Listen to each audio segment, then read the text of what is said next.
Good evening, everybody. This is your girl Mimi, and this is Her Majesty Speaks, my YouTube channel. And what I want to, because I don't know, I know early on, because I've had the YouTube channel for a while, and I'm still learning and revamping stuff. It's going to be a lot of different things. I got my banner, and I got my this is my favorite picture. Recently did a photo shoot because me and my good friend um have a podcast, and we did a photo shoot together, and this was my favorite picture that by myself because I am looking to the skies. It's like because Jesus is my help. This thing in life, I cannot do it alone. And like I said, it's gonna be some changes, and it's gonna be stuff that you see differently because certain things gonna work, certain things not gonna work. But you know. And then the other thing is, I am unapologetically me. You know, um, some days I'm going to look like that. Some days I'm gonna look like this. Some days I ain't gonna have nothing on. No makeup or whatever on. But I'm always going to, I promise that every time I come to you all, I will bring my authentic self. Uh, I'm going to be totally honest. Yeah, I'm trying to make it because, I have been known to have a potty mouth, but I'm a good person. I'm honest. I mean, to the core, I'm a good um, quality individual. But certain things, I'm going to try to keep it clean because I don't want, it's not my intention to offend anyone. Certain things I'm just going to have to say it the way it needs to be said, but I'm going to try my best, to use language that's not offensive. But sometimes it might call for it, but I promise it's not going to be, it's not going to be vulgar because that's not what this channel is about. I am definitely a champion of women, especially black women, because I believe we've had it the hardest. I love black men. I just love my people, period. But today was one of those days. Because I'm a single mom of three beautiful little boys. But anybody knows being a parent is not easy at all. It's not easy when you have your spouse, your significant other, the children's father, or whatever. It's not easy when it's both of you all, but I'm doing this alone. I have a great village. Don't get me wrong, great village. But at the end of the day, the bulk of the work is on me. And the way I feel is they succeed, it's on me. If they fail, it's on me. I'm good at owning my own stuff. And like I said, today was just one of those days. They woke up to go to work in my salon today because I'm furloughed from my full-time job. So I went to work my because it's just not safe for me. I don't believe to go back into the casino because I did catch COVID when they reopened, and I went back in there immediately, and I'm just now getting better, and I'm taking charge of my health and working out and eating right and just trying to just be an overall better version of myself because I'm always striving to level up, no matter what. So, um, woke up this morning to go to the salon, because I have to rebuild because I really haven't been there in like 3, 4 years. Because I've been, working at the casino because that money was enough to do everything. And like the salon money was like a little extra. So now I have to build that back up to be, the regular money. I get unemployment, but we know that's not enough to really sustain a household. And, I've gone through a lot of savings and stuff, this year. But I'm grateful because I had it, And this is me looking to the Lord for my help because I rely on God for everything. Everything. And, woke up this morning going to the salon, and my bathroom in my house is my personal bathroom. I'm having drain issues, so I got to go upstairs and use my boys' bathroom. They didn't clean their room like they were supposed to the day before, so I had to wake everybody up at 6 o'clock this morning. It just kind of like threw the whole morning off, and then went through the day. The day wasn't bad, but it just wasn't a super duper money producing day. But I'm grateful for what I get. I'm grateful for what I have, and I do the best with whatever I'm given. It's a miracle when I tell you, it's nothing but God. To make happy what I have happen with what I have. So I was, because in between classes it was a little slow. So I'm on YouTube and I come across this gentleman. Because a lot of people have been talking about, his channel and, how he's the shock value. He's like super honest and, basically, he went viral because he, basically telling these women, that they, basically just don't measure up. And because he's an image consultant and, the whole nine. Okay. So I'm looking at this. And granted, some of the stuff he says is true, about, because basically what he was saying in a nutshell, men are shallow. And, if you want to, I guess, compete, you gotta be, he was calling on a scale from 1 to 10. If you already have kids, you are 8. And, like it was just, I mean, crazy stuff. However, even as hard as it is to hear, he was right, but it was just sad that, and this was the sad part. It wasn't the ignorance that he was displaying. The sad part is that we as women have been taught that basically not to really, they tell us to value ourselves, but in all the actions that they have us doing, that we're taught, we're devaluing ourselves. Because when you are constantly putting somebody else first, where they tell you, because everybody, I'm sure, been brought up, you got to do this for him. Everything is catering to him. Everything, your value is if how many men want you, or how much the man that wants you, how much does he bring to the table? What does he have to offer? Money. And I was like, we haven't been taught to just really love us. You know what I mean? We really haven't been taught that. And it was, I couldn't get mad at him because he is who he is. And I've said this over the years, if more women acted like men, and when I say that, and I'm not talking about mannerism, I'm talking about putting themselves first, because we know men are going to put themselves first, period. If we did that, look how much, can you imagine how much further we would be? Because self-love is the most important. This is the person right here that I love the most. And if I don't take care of her, I can't do anything else. I cannot, nobody else is going to be good. I can't, because you can't pour from an empty pitcher. You understand what I'm saying? You cannot. And a lot of us, you have to learn how to love you, because it doesn't just, this person here, this has been in the making for a long time. And it's been, like I share with a lot of women, I'm sure, sexual trauma in the past, abuse, failed relationships, and according to this man that I saw, all that stuff happened because I didn't look a certain way. And it was mind blowing.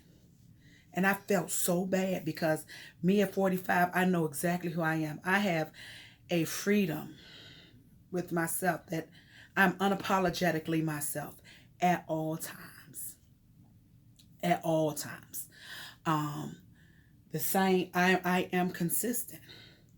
I say what I mean, and I mean what I say. I'm not malicious, but I'm very, very honest. So if you do not want to know, I tell people, do not ask me. But it's all in love. I'm going to be honest with you. I'm never going to tear you down, but I'm going to be honest. So he had these young women calling into his show. Okay.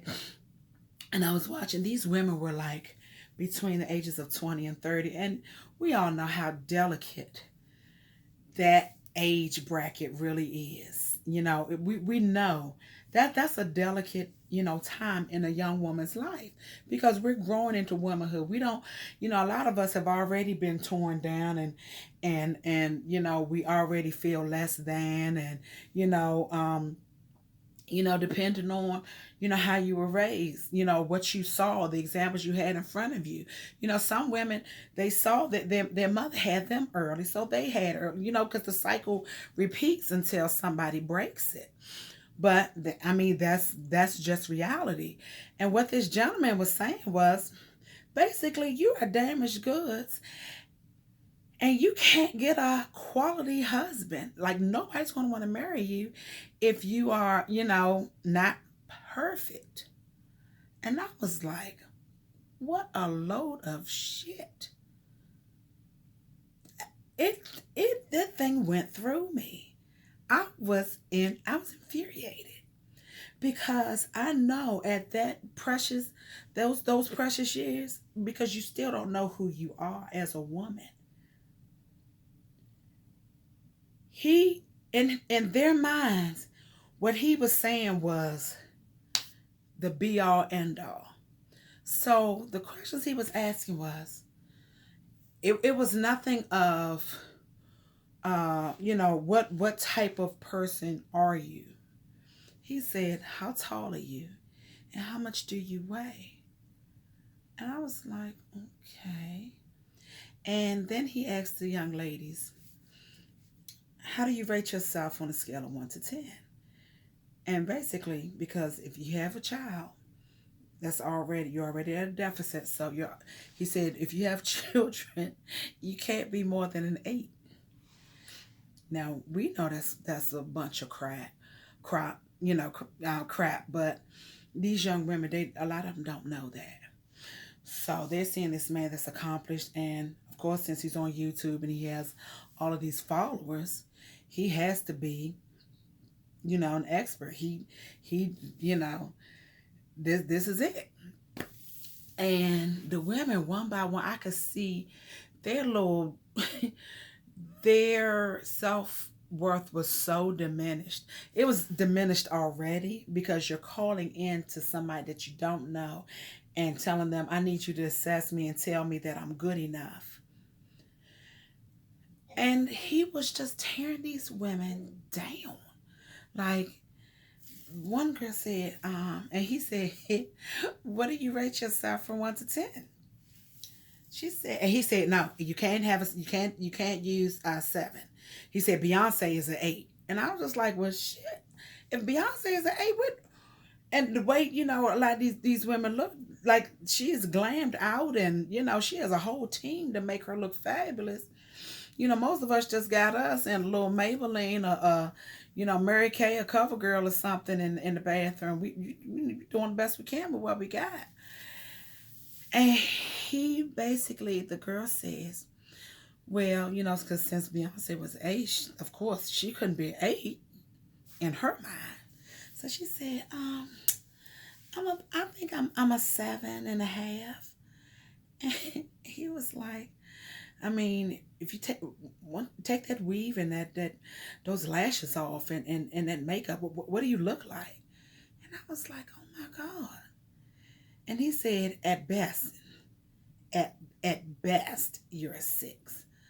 And I was like, oh my God. And granted, he could have thought that, but he is not the authority on what is valid, what is accepted, what is beautiful, because I don't care what you look like. You attend to somebody. You are. It might not be to who you want, but you attend to somebody. And even if you're not, I was just looking at these because the questions he was asking, well, what do you require in a man? And all these women were saying, and of course, nobody wants, nobody just looks for somebody that doesn't have anything. But I've always said, whatever you require, you should offer yourself. You should be offering yourself, you know. And I'm very fair in saying, you don't expect them. I don't expect for a man to come and save you, but you want somebody that's going to add to your life, And even if he's not rich, if you got $3, he gonna give you two. He gonna try to make sure that you're good. You all can build together. But all these women, well, I want him to make six figures, and he was like, well, these men, these are in the top 10%, and he's right, especially if you want a black man that's a well, a good money earner. He's going to be in like the 10%, and it's a lot of single women out here, and which means he has options. However, I wish women would stop looking for somebody to take care of them. Secure your own bag. Get out here and try to do something on your own. And because, I mean, all these women, and it was just, when I say the whole thing was just so sad, from his shallow, representation of all men, because all men don't think like that. But we all know, but some do.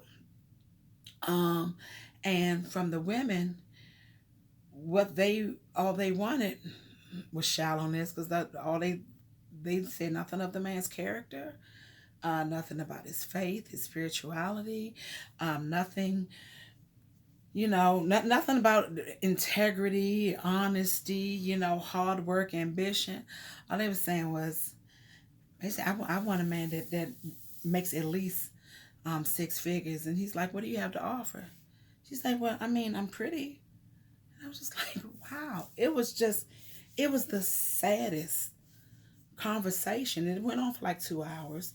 And of course, Lord knows if you're heavy, child, I just would have been knocked out the park, you know. But see, I've always been, because I was raised. My parents, they did the best they could, of course, because kids don't come with a manual, and I'm a different type of child, So my mother poured everything she had into me, but for a long time, I was like, it wasn't enough, but I had to realize she gave me all she had. Certain things, folks don't have, but so I had to go and get it and on my own, But I've always been extremely hardworking, and if there were a meme for get rich, die trying, definitely, because I'm always trying to level up, and I'm talking about as far as myself and business, because I want my boys to have a fair shake, because it's not their fault that me and their dad didn't work out. It's not their fault. So I say that to say, we live in such a shallow society, um, where nothing is, it's like everything is expendable. It's like we just throw folks away, if they're not shiny and new. And just because you're shiny and new don't mean that you're good. It don't mean that you're quality. You just sparkly and shiny and new, and you're different from whatever this one or that one is. So I wish, just as women, that we will learn how to pour into ourselves, and we will learn how to love ourselves. And granted, I have always been a large woman. I'm a shapely large woman, but I'm a large woman. And I know that, after I had COVID and the side effects after, because I am a cancer survivor as well. And I'm like, this much weight, it's not healthy. And I'm going to tell you why, because Before, I've never had an issue with walking or, being achy or anything like that. Just the regular over 40 stuff, but, never that. But after having COVID, I had issues with my breathing because they don't tell you about the side effects. The side effects are a monster. Okay. For a couple of months after, I was still having issues. I had to teach myself how to walk again. I was off work for 6 weeks, breathing, everything, blood clots, the whole nine. And I was like, as I lost 30 pounds from COVID, and then I said, no, I'm gonna keep this going because I'm a glasses half full kind of girl. So I was like, let me keep this going. Let me get better. Let me make myself better. I've been given this little jump start. So COVID gave me 30, and then I lost 30. So I'm at a total of 60 pounds right now. But I'm not going to stop. I'm making it a lifestyle. But it was like I realized that I need to really do something, and it's just like when you're working on yourself and you're already trying to, um, especially with the job that I have been given, and I'm not talking about what I do to make money. I'm talking about being a mom of these three young men. I can't afford to be better. I have to be healthy so I can be here for them. And it's like you have to always try to be just your best, to be positive, because you don't want the kids to have to worry about the stuff we do as moms. We want to make it look easy.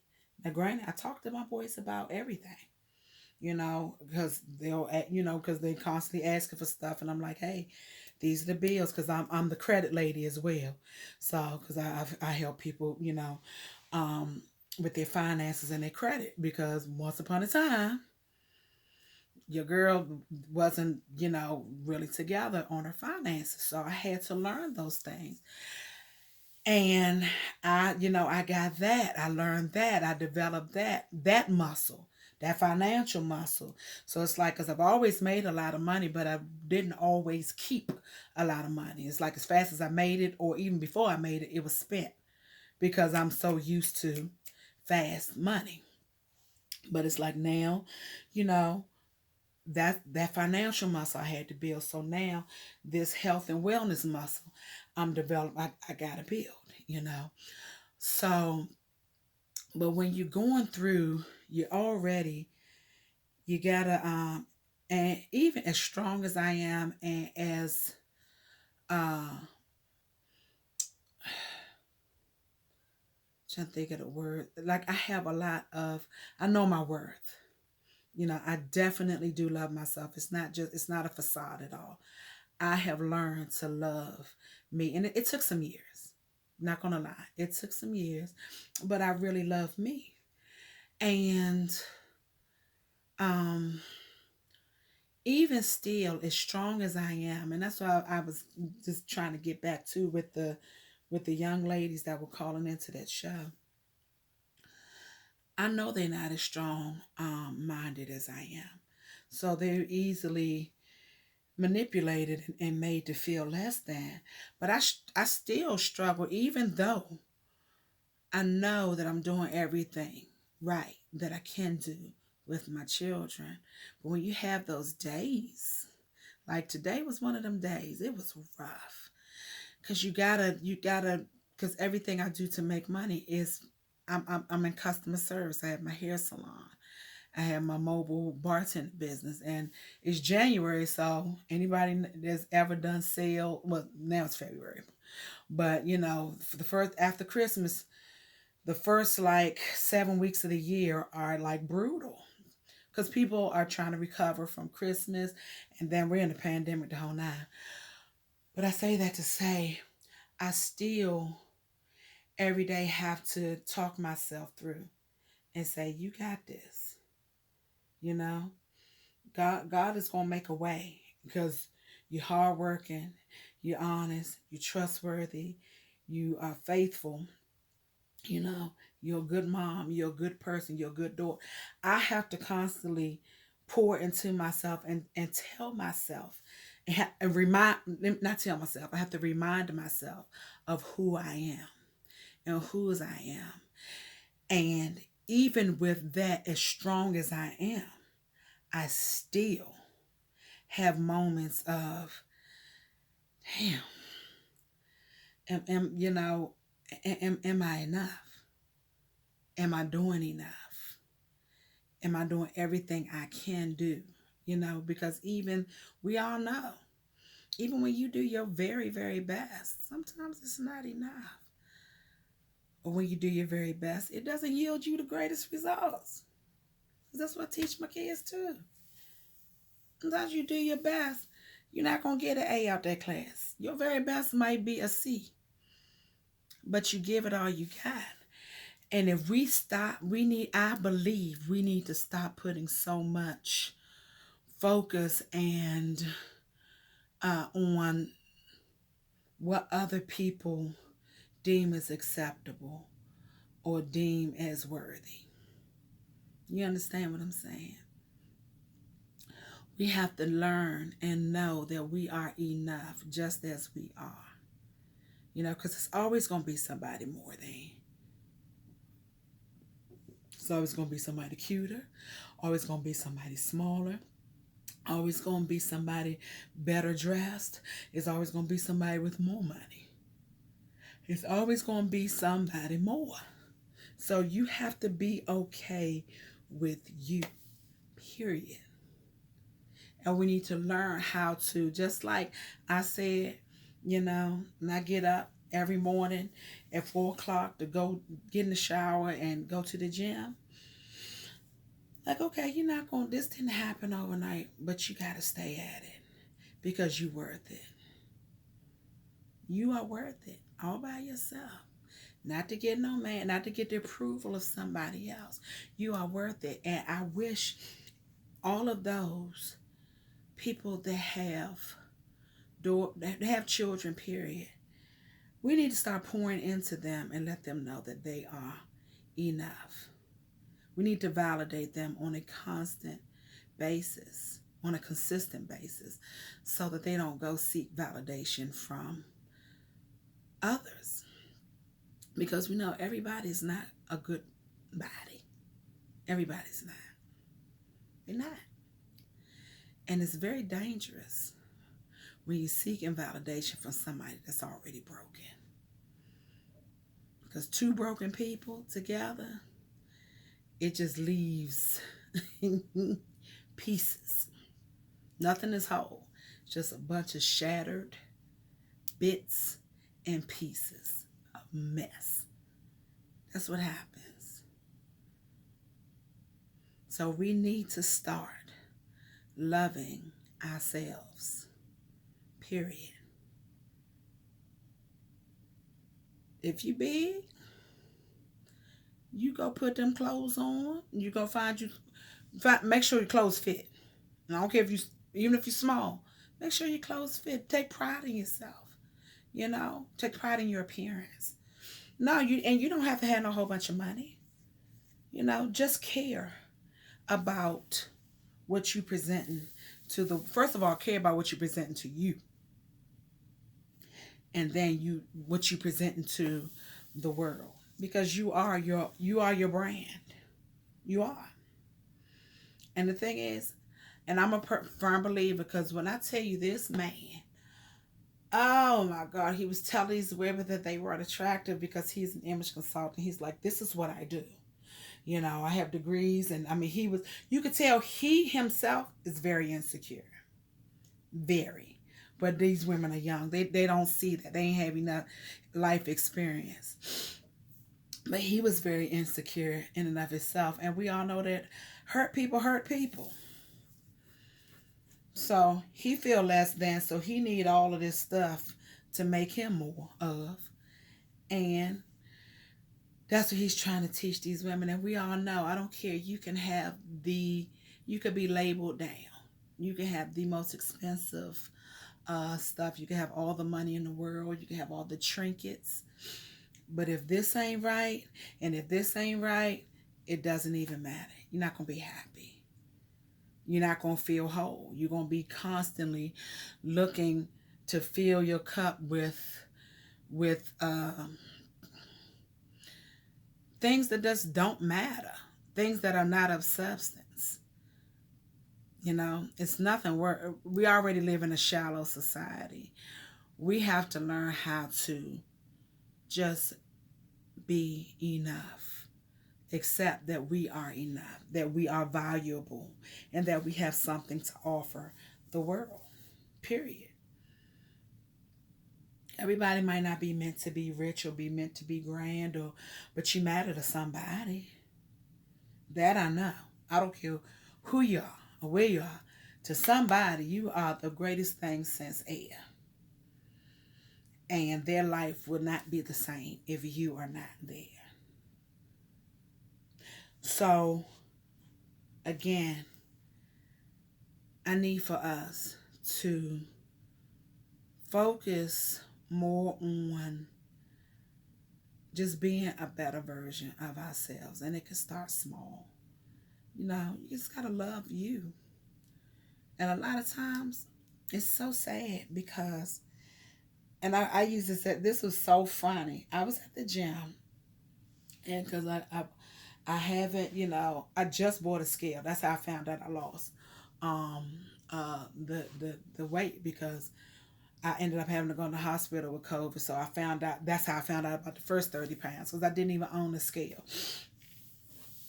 And then I just started working out and, you know, just eating better and eating cleaner, you know, and just trying to, because I just wanted to feel better. And honestly, this was the first time that I haven't been focused on losing weight to like look a certain way. Because honestly, I haven't dieted in years, because I just started to love me. I'm very comfortable in my own skin, but I realized it was a little too much skin, because after COVID, I was in pain. So that was my thing. I wanted the pain to stop.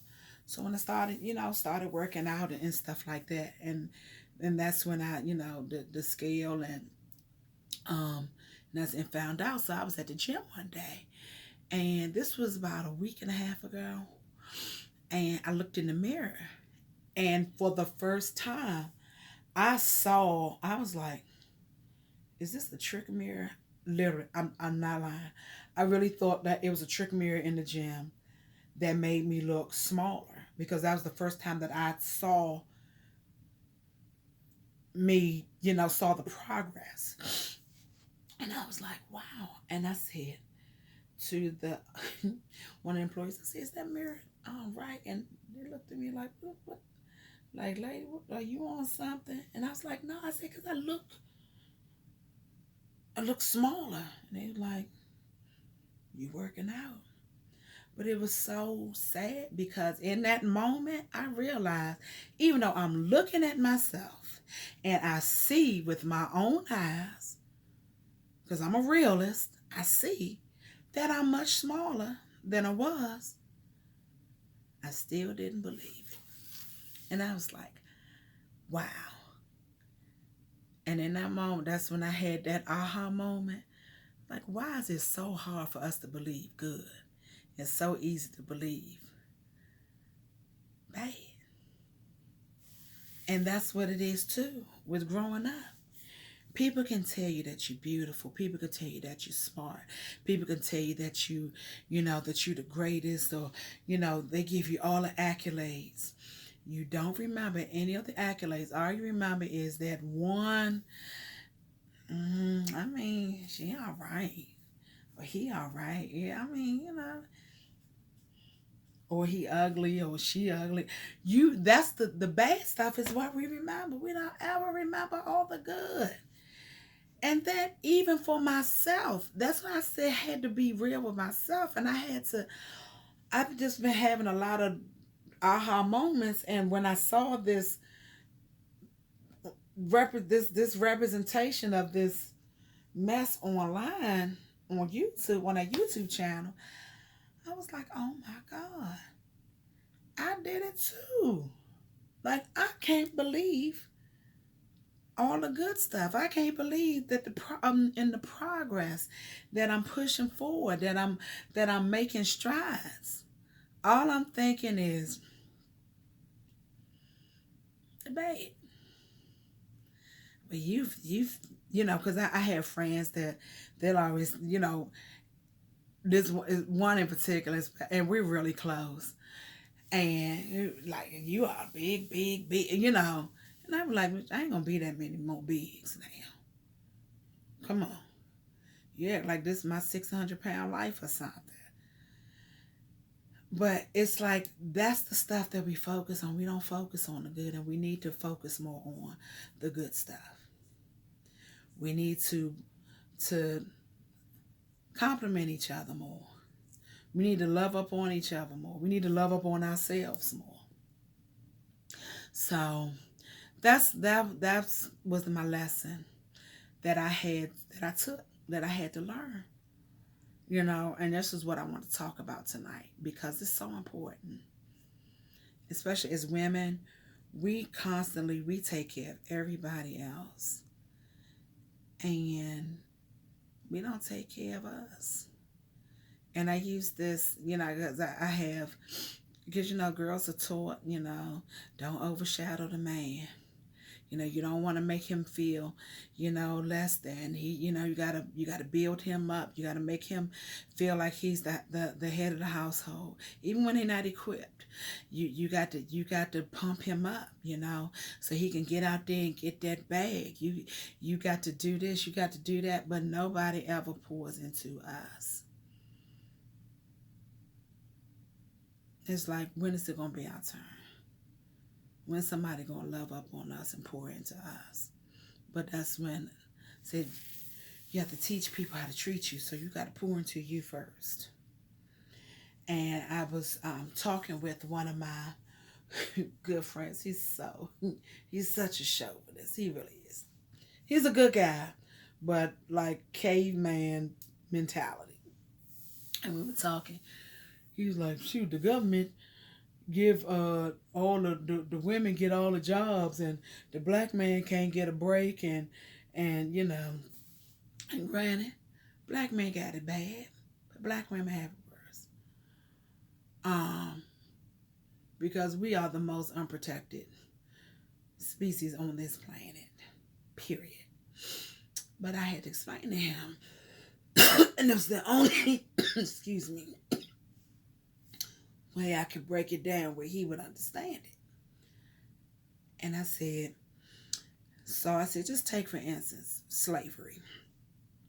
So when we were all slaves, we all know black women were raped a lot. That's where you got the mulattoes and the octoroon quad. Y'all know what I'm saying. So we were raped, and a lot of times gang raped and passed around to this one and that one and this one, even though you're married. And a lot of times you was raped in front of your husband, and he felt powerless because there was nothing he could do. It was when that master, the white man, came to, whatever he wanted, he got, and you just had to deal with it. And even as the woman, we are degraded and defiled, and I mean, just really just pissed on. It was like because we all know rape is the worst thing you can do to a woman. But even in that, and after we're violated in such a violent and brutal way, and just left because now they finished with us, you look over and you see that man, you see the look in his eyes.